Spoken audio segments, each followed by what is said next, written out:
السلام علیکم پیارے ریڈرز، کیسے ہیں آپ سب؟ امید کرتی ہوں سب ٹھیک ہوں گے۔ تو بڑھتے ہیں آج کی ایپیسوڈ کی طرف۔ دہشت جنون از قلم اینڈ رائٹس، قسط نمبر 54 پارٹ 1۔ مسٹر شاہ اپنے پوتے کا دھیان رکھے گا۔ اس عمر میں دل کی دھڑکن اس قدر کم ہو جانا صحیح نہیں ہے۔ میں حیران ہوں آج تک ایسا کیس نہیں آیا۔ اگر آپ چاہتے ہیں آپ کا پوتا صحت مند رہے، اسے کسی پریشانی میں مبتلا مت کیجیے گا۔ ڈاکٹر کی باتیں مراد شاہ کے کانوں میں گونج رہی تھی۔ وہ ہڑبڑا کر اٹھ بیٹھے۔ میرال بیگم کو دروازے کے ساتھ کھڑے سوچ میں پڑے دیکھ سوالیہ نظروں سے ان کی طرف دیکھنے لگی۔ بیگم کن خیالوں میں گم ہیں؟ کہیں بھی نہیں۔ خود میں کانفیڈنس پیدا کرتے اکڑ کر کھڑی ہو گئی۔ تو پھر آپ کے قدم شریف یہاں کیا کر رہے ہیں؟ بتانے کی زحمت کریں گی آپ؟ آپ نے تو اپنے پوتے پاس سونا تھا آج۔ مراد شاہ ناراضگی دکھاتے نیہا کو دوبارہ سے اپنے سینے پر لٹاتے ناراض ہوتے رخ دوسری طرف کر گئے۔ بالکل، میں اپنے پوتے پاس ہی سوؤں گی آج۔ میں تو اپنی بیٹی کو لینے۔ کوئی بیٹی نہیں ہے یہاں پر آپ کی، جا سکتی ہیں یہاں سے۔ میرال بیگم بنا میرال بیگم کی طرف دیکھے جواب دیا۔ انہیں برا لگا تھا میرال بیگم کا یوں ان سے دور پارس کے کمرے میں سونے کی بات کرنا۔ مراد میری بیٹی دیں مجھے۔ میرال بیگم اضطرابی کیفیت میں ان کی طرف دیکھتے ہوئے بولی تھی۔ میرال آپ کو میرا خیال نہیں ہے؟ نہ چاہتے ہوئے بھی وہ شکوہ کر گئے۔ ان کے لہجے میں اداسی کے ملے جلے تاثرات تھے۔ نیہا رونے لگی۔ مراد شاہ نے بیٹھ کے قریب پڑے سائیڈ ٹیبل سے فیڈر اٹھا کر نیہا کو پلانے لگے۔ مراد ایسی بات نہیں ہے۔ ان کے لہجے میں نمی شامل ہوئی تھی۔ مراد شاہ کے پاس جاتے ان کے سینے سے لگ کر بیٹھ گئی۔ نیہا آنکھیں پٹ پٹاتے اپنے ماں باپ کی طرف دیکھ رہی تھی۔ مراد شاہ نے اپنے چہرے کا رخ دوسری طرف کر لیا۔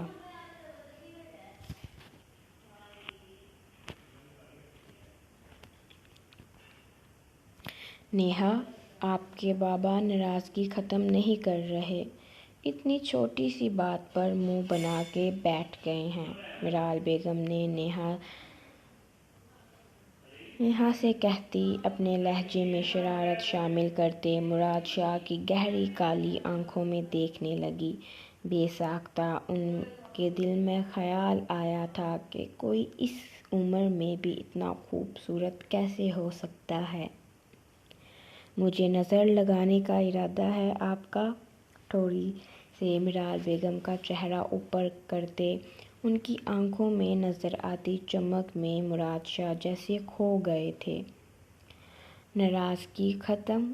میرال خوشی سے اچھلتے اپنی بیٹی کو گود میں اٹھا کر مراد شاہ کے رخسار کھینچتے ان کے سینے پر سر رکھ گئی۔ مراد شاہ نے ناک میں سر ہلایا۔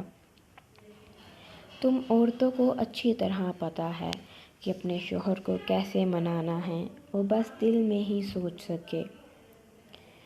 انشا کمرے کا دروازہ آہستہ سے کھولتی اندر جھانکنے لگی کہ سجاد کہاں ہے، جب اچانک کسی نے اسے بازو سے کھینچتے اندر کیا۔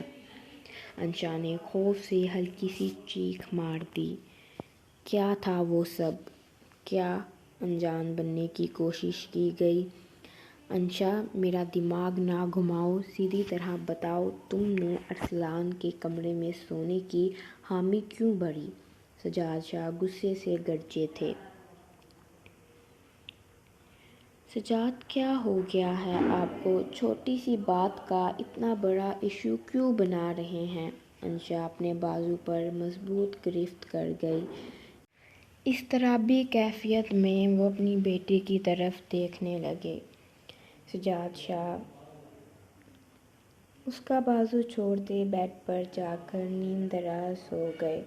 انشا نے پارس کے کمرے میں جانے کا ارادہ ترک کرتے سجاد شاہ کے پاس بیڈ پر نیم دراز ہو گئی۔ انشا خاموشی سے آنکھیں موند گئی کیونکہ انہیں معلوم تھا سجاد شاہ فی الوقت تو نہیں ماننے والے۔ صبح منانے کا ارادہ کر کے لمبا سانس لیا۔ احمد شاہ رات کے 1 بجے ارسلان کے کمرے میں داخل ہوا۔ اسماء ارسلان کو اپنے سینے سے لگائے گہری نیند سوئی ہوئی تھی۔ خاموشی سے بنا آواز پیدا کیے اسماء کو بازو میں اٹھا کر اپنے کمرے میں لے گئے۔ 15 منٹ بعد ارسلان کی آنکھ کھلی، ارد گرد دیکھا، اسماء کمرے میں نہ تھی۔ امی جان! ارسلان انہیں پکارتے ہوئے کمرے سے باہر چلا گیا۔ اس نے پورا لاؤنج دیکھا، کچن میں دیکھا۔ اندھیرے میں وہ پورے گھر میں موبائل کی لائٹ جگائے گھوم رہا تھا۔ جب اسے گارڈن کی دیوار کے دوسرے سائیڈ سے کسی کے چیخنے کی آواز آئی۔ وہاں کون ہوگا؟ ارسلان گارڈن میں بنے بیک ڈور سے گھر سے باہر نکل کر کار کی ڈکی میں چھپ گیا تاکہ وہ اس لڑکی کو بچا سکے جس کو چند لڑکے گاڑی میں ڈالنے کی کوشش کر رہے تھے۔ نور بالکنی میں کھڑے آسمان کی طرف دیکھ رہی تھی۔ نیند اس کی آنکھوں سے کوسوں دور تھی۔ ارد معلوم نہیں کہاں چلا گیا ہے۔ 3 دن ہو گئے ہیں مجھ سے ملنے نہیں آیا۔ نور اداسی سے چیئر پر بیٹھتے پریشان ہوتے ٹھوڑی کے نیچے ہاتھ ٹکا کر ارد شیر کے کمرے کی بالکنی کی طرف دیکھنے لگی جس کی لائٹ بند تھی۔ نور جان کیا کر رہی ہو؟ شداور نور کو اپنے بازو میں اٹھا کر چیئر پر بیٹھتے اسے اپنی گود میں بٹھا گیا۔ تکلیف سے نور نے سختی سے آنکھیں بند کر لیں۔ کب تک مجھے اس قید میں رکھو گے؟ ہمت کرتے نور نے سوال کیا۔ زندگی بھر۔ شداور کی آنکھوں میں وحشت چمکتے دیکھ نور کانپنے لگی۔ تم کبھی یہاں سے آزاد نہیں ہو پاؤ گی نور جان۔ پہلے تو تم میرے لیے صرف ایک طوائف تھی، ایک خریدی ہوئی شے، لیکن اب تم میری ضد، میرا جنون بن گئی ہو۔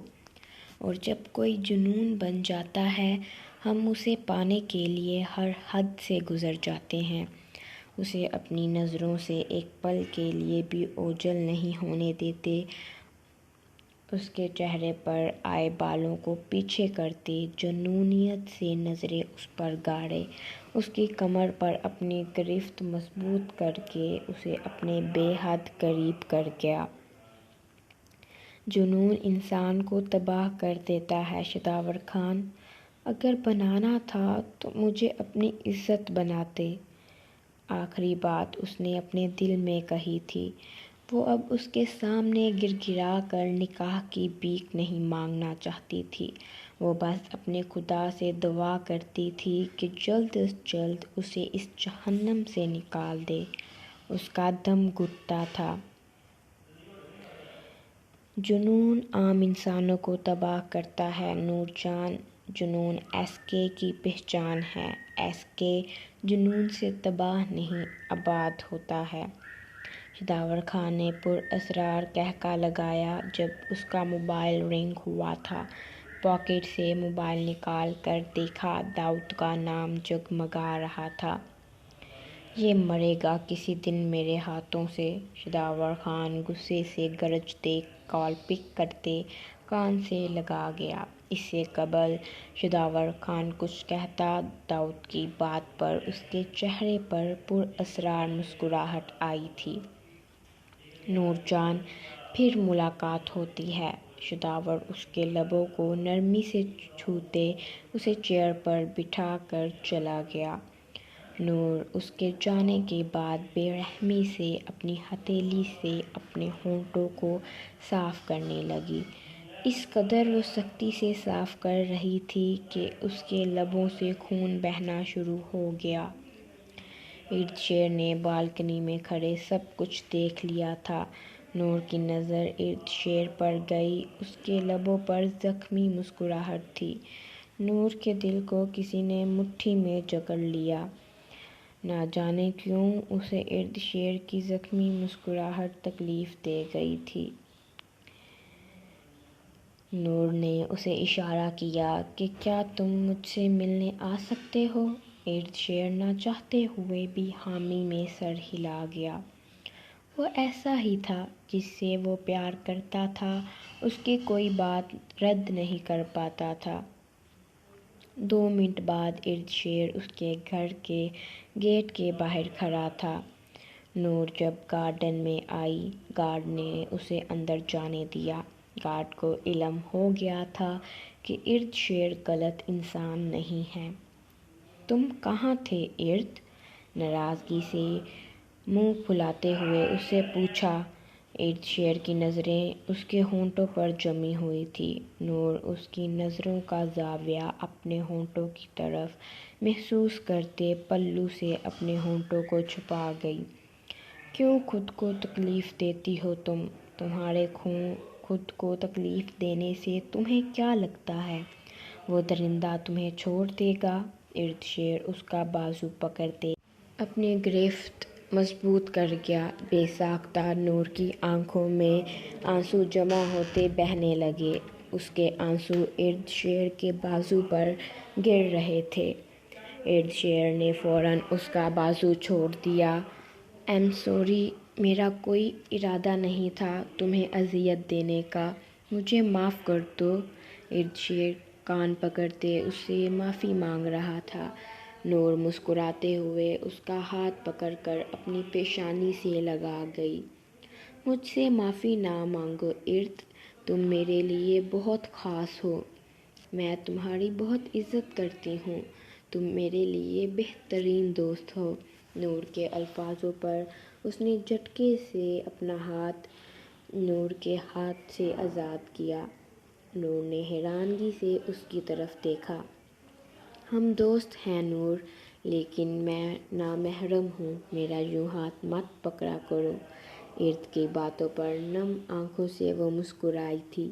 وہ واقعی میں اس کے لیے خدا کی طرف سے بھیجا گیا تحفہ تھا۔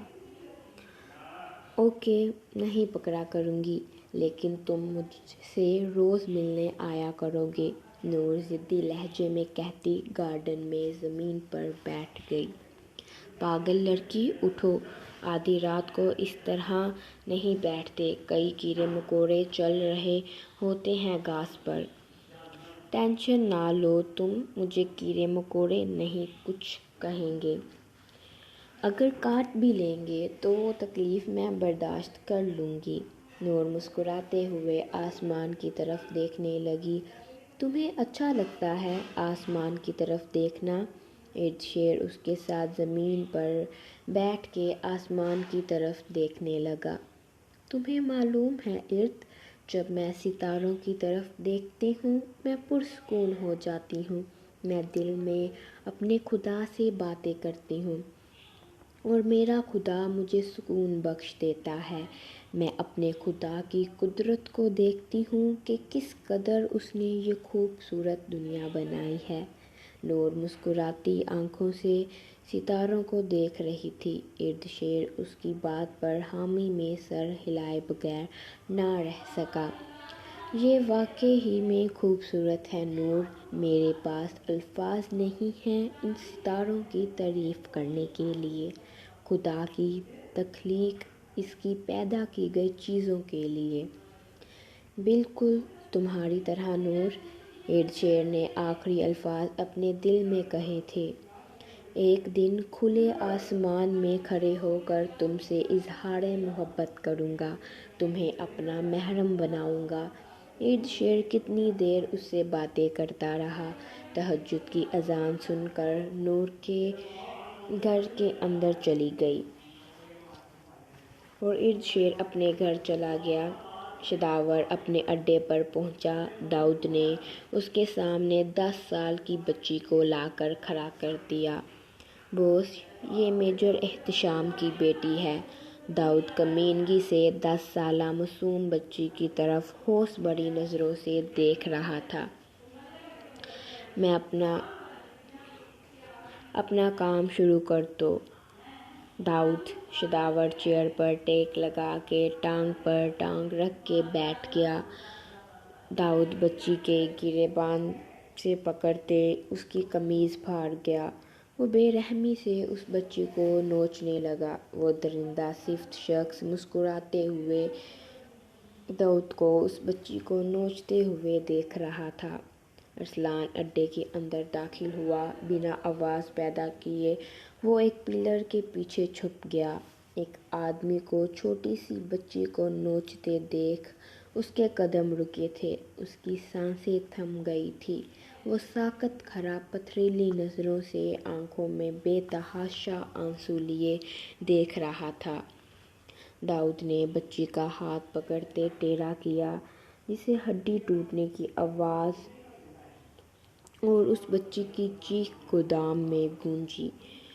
اس بے رحم انسان نے بچی کا پاؤں پکڑتے دوسری جانب موڑ دیا۔ بچے کی دردناک چیخیں گونج رہی تھیں۔ ارسلان نے فوراً اپنے منہ پر ہاتھ رکھ کے اپنی سسکیوں کو منہ میں ہی قید کرنا چاہا۔ اس کے قدم ہلنے سے انکاری تھے۔ اس کے پاؤں جیسے اس کا وزن نہیں اٹھا پا رہے تھے۔ وہ زمین پر بیٹھتا اپنے لبوں پر اپنی دونوں ہتھیلیاں جمائے اس بچی کی طرف دیکھ رہا تھا۔ اس کی آنکھوں سے روزو قطار آنسو بہہ رہے تھے۔ ارسلان نے ہمت کرتے پاکٹ سے موبائل نکال کر ریکارڈنگ آن کر دی۔ 2 گھنٹے وہ درندہ اس معصوم بچی کو نوچتا رہا۔ چھوڑ دو داؤد اسے، شداور کہتے اٹھ کھڑا ہوا۔ بوس، اب اس کا کیا کرنا ہے؟ فی الوقت اسے یہیں چھوڑ کر چلے جاتے ہیں۔ صبح آ کر اسے ٹھکانے لگا دیں گے، تب تک یہ مر بھی جائے گی۔ جب میجر احتشام کو اپنی بیٹی کی غیر موجودگی کا علم ہوگا، اس کی حالت دیکھنے کے لیے میں بے تاب ہوں۔ وہ درندہ صفت انسان نے بے رحمی سے بچے کے نیم مردہ برہنہ جسم کو دیکھتے داؤد کو اپنے ساتھ چلنے کا اشارہ کر دیا۔ داؤد اور شداور گودام سے باہر چلے گئے، اس بات سے انجان کہ ان دونوں کے علاوہ پارس ارسلان شاہ بھی وہاں موجود تھا۔ ان کے جاتے ہی ارسلان بھاگتے ہوئے اس بچی کے پاس بیٹھ کر اپنی جیکٹ اتارتے اس کے اوپر پھیلا دی۔ بچی نے بمشکل تھوڑی سی آنکھیں کھول کر ارسلان شاہ کو دیکھا۔ ناک، لبوں اور پیشانی سے خون بہتے سفید فرش کو لال رنگ میں رنگ گیا تھا۔ اس کے بازو اور ٹانگیں ٹوٹی ہوئی تھیں، جسم پہ جگہ جگہ بنے زخموں سے خون رس رہا تھا۔ تم چلو میرے ساتھ، تم ٹھیک ہو جاؤ گی۔ ارسلان بے تحاشا روتے ہوئے بچی کا سر اپنی گود میں رکھ کر اپنی شرٹ اتارتے اس کی پیشانی سے نکلتے خون کو صاف کرنے لگا۔ تم اٹھو، میری شرٹ پہن لو، پھر ہم باہر چلتے ہیں۔ اپنی سمجھ کے مطابق اس نے بات کی۔ اس بات سے انجان کہ چند لمحوں میں ہی اس بچی کی سانسیں ختم ہونے والی ہیں۔ اللہ کا نام لیتے ہی اس بچی کی آنکھیں بند ہو گئی، ہمیشہ ہمیشہ کے لیے۔ اٹھو لڑکی، اٹھو، چلو اٹھو، میں تمہیں ہاسپٹل لے جاؤں۔ میری دادی امی تمہارے زخموں پر دوائی لگائیں گی، تم ٹھیک ہو جاؤ گی۔ ارسلان روتے ہوئے اس کے رخسار تھپ تھپاتے اسے ہوش دلانے کی کوشش کر رہا تھا۔ آنکھیں کھولو، ارسلان اونچی آواز میں روتے اس بچی کو جھنجھوڑ رہا تھا۔ وہ معصوم ہمیشہ کے لیے دنیا سے جا چکی تھی۔ دادو، مراد شاہ کو پکارتے اس نے اپنا موبائل پکڑ کے مراد شاہ کو کال کی۔ ان کا نمبر بند جا رہا تھا۔ احمد شاہ کو کال کی۔ نیٹ ورک نہ ہونے کی وجہ سے کسی کو کال نہیں ہو پا رہی تھی۔ اٹھو، میں تمہیں تمہاری امی پاس چھوڑ آؤں۔ ارسلان بار بار اسے جھنجھوڑ رہا تھا۔ وہ حقیقت کو تسلیم نہیں کر پا رہا تھا۔ صبح 6 بجے تک اس بچی کا سر اپنی گود میں رکھے سسکیاں بھرتے روتا رہا تھا اور بار بار اسے پکار رہا تھا۔ پارس بچی کو وہیں لٹاتے گودام میں بنی کھڑکی سے کود کر گودام سے باہر چلا گیا۔ اپنی جیکٹ اور شرٹ وہیں بھول گیا تھا۔ 3 گھنٹے وہ بھٹکتا رہا۔ اسے معلوم نہیں تھا وہ کہاں پر ہے۔ اس کے قدم نہ جانے کس طرف جا رہے تھے۔ اس کے آنسو تھمنے کا نام نہیں لے رہے تھے۔ وہ کانپ رہا تھا۔ پتھر کے ساتھ پاؤں ٹکرانے کی وجہ سے وہ منہ کے بل زمین پر گرتے جھاڑیوں میں جا گرا تھا۔ کانٹے اس کے جسم میں پیوست ہوئے تھے۔ اسے بے تحاشا خراشیں آئی تھیں۔ 10:30 بجے وہ اپنے گھر کے پاس پہنچا تھا۔ بیٹا، پارس کہاں ہے؟ مراد شاہ نے کھانے کے ٹیبل پر پارس کو نہ دیکھتے اسما سے استفادہ کیا۔ اسما، آج ان سب کی آنکھ لیٹ کھلی تھی جس کے باعث وہ اس ٹائم ناشتہ کر رہے تھے۔ ارسلان کمرے میں ہے ماموں، اسما احمد کی پلیٹ میں ناشتہ ڈالتے ہوئے بولی تھی۔ میں دیکھ کر آتا ہوں۔ مراد شاہ ابھی اٹھے ہی تھے جب ان کی نظر داخلی دروازے سے گھر میں داخل ہوتے ارسلان پر پڑی۔ اس کا ٹراؤزر پھٹا ہوا تھا، پیشانی پر چوٹ لگی تھی، ہاتھ پاؤں پر خراشیں تھیں، اس کے سینے کے اندر کانٹے پیوست تھے۔ اس سے قبل ارسلان شاہ گرتا، مراد شاہ بھاگتے ہوئے اسے تھام کر اٹھاتے اپنے سینے سے لگا گئے۔ اپنے دادو کے سینے سے لگتے ہی وہ ہوش و حواس سے بیگانہ ہو گیا۔ دادو کی جان! مراد شاہ اسے صوفے پر لٹاتے اس کے رخسار تھپتھپانے لگے۔ اس کے جسم پر خراشیں اور سینے میں کانٹے پیوست دیکھ بے ساختہ مراد شاہ نے اپنے دل کے مقام پر ہاتھ رکھا تھا۔ احمد شاہ ارسلان کا سر اپنی گود میں رکھتے اس کی ناک کے نیچے ہاتھ رکھ کر اس کی سانسیں چیک کی۔ اس کی سانسیں بے حد دھیمی چل رہی تھیں۔ اس کی آنکھوں میں خوف و ہراس پھیل گیا۔ وہ متوش ہو کر ارسلان کو دیکھ رہا تھا۔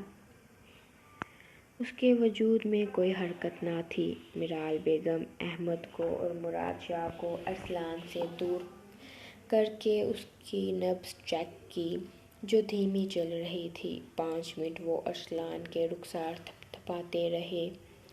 اسے ہوش نہ آئی تھی۔ اسما اپنے سر کو تھامتے ہوش و حواس سے بیگانہ ہوتے زمین پر گر گئی۔ احمد نے ایک پل کے لیے اپنے بیٹے کی طرف دیکھ کر اسما کی طرف دیکھا۔ اسے سمجھ نہیں آ رہا تھا وہ بیٹے کی طرف جائے یا اپنی بیوی کی طرف۔ احمد اپنی ماں کو اسما کو سنبھالنے کا اشارہ کرتے اپنے بیٹے کو بازو میں اٹھائے ہاسپٹل لے گیا۔ مراد شاہ اور سجاد شاہ بھی احمد کے ساتھ چلے گئے۔ سب عورتیں گھر پر تھیں۔ ہاسپٹل جاتے ہی ارسلان کو ایمرجنسی روم میں لے گئے۔ ارد شیر بھی وہیں پر موجود تھا۔ انکل، ارسلان کو کیا ہوا ہے؟ ارد شیر کا چہرہ پسینے سے بھیگا ہوا تھا۔ اضطراب سے مراد شاہ کی طرف دیکھتے پوچھ رہا تھا۔ مجھے نہیں معلوم۔ ارد شیر مراد بے چینی سے چکر کاٹتے بار بار اپنے چہرے پر ہاتھ پھیر رہے تھے۔ احمد سر تھامے چیئر پر بیٹھا تھا۔ سجاد شاہ احمد کے پاس بیٹھے اسے تسلی دے رہے تھے۔ ڈاکٹر کے باہر آتے ہی وہ چاروں ڈاکٹر کے گرد کھڑے ہو گئے۔ میں نے آپ سے پہلے بھی کہا تھا مسٹر شاہ اپنے پوتے کا دھیان رکھیے گا، لیکن آپ نہیں رکھ پائے۔ اب جو ہوگا اس سب کے ذمہ دار آپ سب ہوں گے۔ ڈاکٹر پروفیشنل انداز اور غصے سے بولی تھی۔ کیا مطلب جو ہوگا؟ لڑکھڑاتے ہوئے لہجے میں احمد شاہ نے ڈاکٹر سے پوچھا۔ آپ کے بیٹے کو ہوش نہیں آ رہا، اس کا بخار کم نہیں ہو رہا اور اس کے دل کی دھڑکن بے حد کم ہے۔ اب صرف دوائیں ہی آپ کے بیٹے کو بچا سکتی ہیں۔ اگر 1 گھنٹے تک اسے ہوش نہ آیا وہ کوما میں جا سکتا ہے یا پھر۔ ڈاکٹر بات ادھوری چھوڑتے خاموش ہو گئی۔ اسے ارسلان بہت پیارا لگا تھا، اس میں ہمت نہ تھی اتنے خوبصورت بچے کے بارے میں یہ الفاظ بول پائے۔ یا کیا ڈاکٹر؟ احمد ضبط کھوتے چلایا تھا۔